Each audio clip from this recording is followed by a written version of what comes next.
Alam mo yung pakiramdam na tapos na kayo, pero may mga araw na parang hindi talaga tapos? Wala na kayong label, pero may mga senyales na parang may connection pa rin subtle. Pero ramdam mo. Ang tanong, iniisip ka pa rin ba ng ex mo o ikaw lang ang umaasa?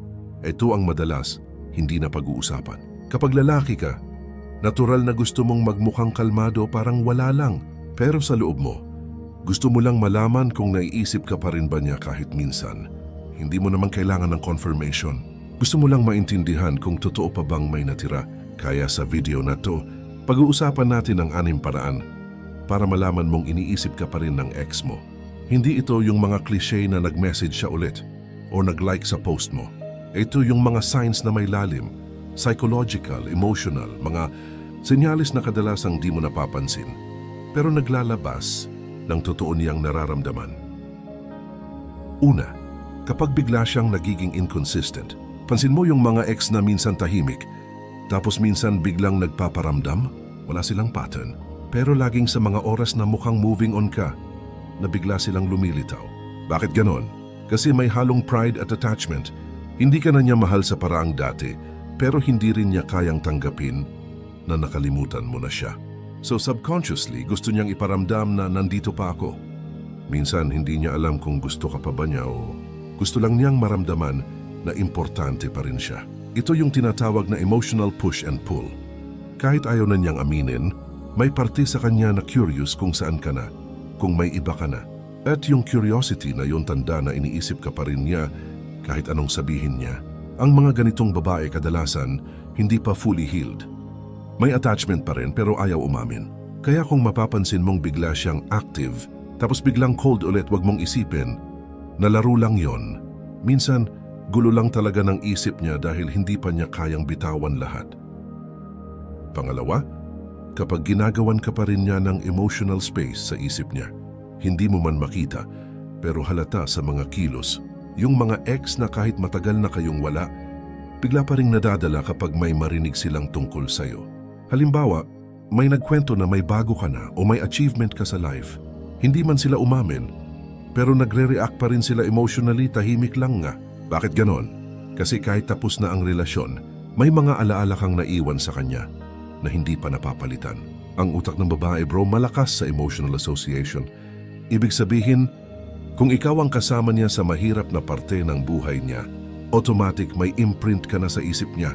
Kahit anong pilit niyang kalimutan, may mga triggers na bumabalik kanta, lugar o kahit amoy ng pabango mo.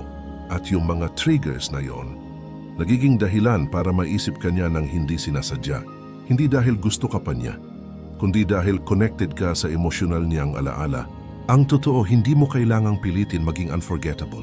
Kung naging totoo ka sa kanya noon, kusang nagiging permanent part ka ng memory niya. At kapag di pa siya healed, kahit pa may bago na siya, may mga sandaling ikaw pa rin ang naiisip niya. Pangatlo, kapag sinusubukan niyang ipakita na masaya siya pero halatang pilit. Ito yung tricky part, bro. Kasi minsan, mas madaling i-post sa social media na I'm happy now kaysa meaning I still think about you. Kaya yung mga ex na biglang nagpo-post ng mga glow-up pictures, mga quotes na parang finally free. Minsan, hindi talaga yon dahil okay na sila, kundi dahil gusto lang nilang iparamdam na wala ka ng effect sa kanila. Pero kung talagang moved on na siya, hindi niya kailangang patunayan. Ang taong genuinely healed, tahimik lang. Hindi na niya kailangang ipakita sa mundo na masaya siya kasi totoo na sa loob niya. So kapag napapansin mong yung dating tahimik mong ex biglang naging active, nagpapakita ng new version niya, wag mong agad isipin na masaya siya dahil wala ka na. Minsan sign yon ng emotional defense mechanism. Gusto niyang kumbinsihin sarili niya na okay na siya. Pero deep down curious pa rin siya kung napapansin mo pa siya. At tandaan mo, curiosity is one of the strongest signs na may iniisip pa rin siya tungkol sa'yo. Kasi kung wala na talaga, hindi niya iisipin kung napansin mo o hindi. Pang-apat, kapag sinusubukan ka pa rin niyang i-compare sa iba, brose, isa to sa pinakadiin na senyales na hindi ka pa rin tuluyang nawala sa isip ng ex mo. Kasi kung talagang move on na siya, bakit ka pa rin bumabalik sa usapan, di ba? Madalas tong lumalabas sa mga simpleng paraan parang, siya kasi dati ganito, ikaw iba. O kaya kapag may narinig kang kaibigan niya na nagsasabing, Sabi niya, iba ka pa rin kumilos. Subtle lang pero it's there. Hindi niya man sabihin diretso. Pero unconsciously, ginagamit ka pa rin niyang standard. Psychologically, ganito kasi yan. Ang babae, pag nagmahal ng totoo, nag-i-invest ng emotion, time at energy. So kahit matapos ang relationship, mahirap basta i-delete ang blueprint mo sa utak niya. Yung mga traits mo, how you talk, how you think, how you handle things, nagiging reference point na. Kaya kahit anong bagong lalaking dumating, unconsciously sinusukat niya kung ganun ka rin ba? At kapag hindi niya makita yon, parang may kulang. Hindi niya agad alam kung bakit, pero deep down, alam niya miss niya kung paano ka magpatawa, magpayo o tumingin sa kanya. Ito yung part na hindi niya kayang i-share kahit kanino. Kasi sino bang amin na yung ex pa rin ang benchmark niya? Pero ikaw, mararamdaman mo yan sa vibe. Kasi kahit may bago na siya, may mga words o gestures na parang sinasadyang iparamdam sa'yo na, I'm okay now. Pero kung totoo yon, bakit kailangan ipakita? Ang totoo bro, hindi pa siya lubos na nakawala. At minsan, hindi niya rin alam kung paano. Panglima, kapag bumabalik siya sa mga shared memories, ito yung tahimik pero malalim. Kapag bigla siyang nag-like sa lumang photo mo, nag-comment sa luma mong post, o nag-message ng naalala mo to, kahit simpleng bagay lang bro, hindi yan random. Hindi aksidente na sa dami ng pictures, yung sa inyo pa rin ang binabalikan niya. Sa psychology, tinatawag itong emotional reconnection attempt. Hindi man siya naghahanap ng relasyon ulit, pero gusto niyang maramdaman yung comfort na kasama ka dati. Kasi may mga araw na kahit may bago na siyang kausap, may parte pa rin ng puso niyang naghahanap ng dati. Not necessarily ikaw bilang partner, pero yung peace, yung familiarity, yung feeling na may taong kilalang kilala siya noon. At minsan, yung simpleng hey message, hindi lang basta kamustahan. Gusto lang niyang makita kung andyan ka pa rin, kung responsive ka pa rin. Kasi kung kahit papano, may assurance siyang hindi tuluyang nawala yung connection ninyo. Pero tandaan mo rin bro, minsan hindi ibig sabihin gusto ka pa niya. Minsan gusto lang niyang siguraduhin na kahit papano may parte pa rin siya sa isip mo.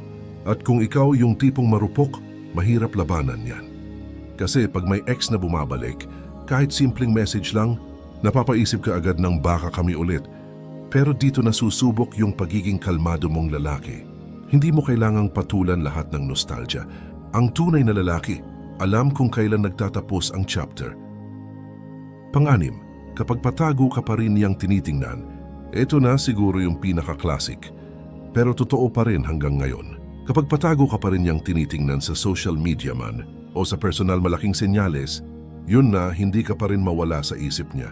Pansin mo minsan, kahit matagal na kayong walang communication, bigla siyang lalabas sa people you may know o kaya laging nauuna sa story views mo. Coincidence ba yon?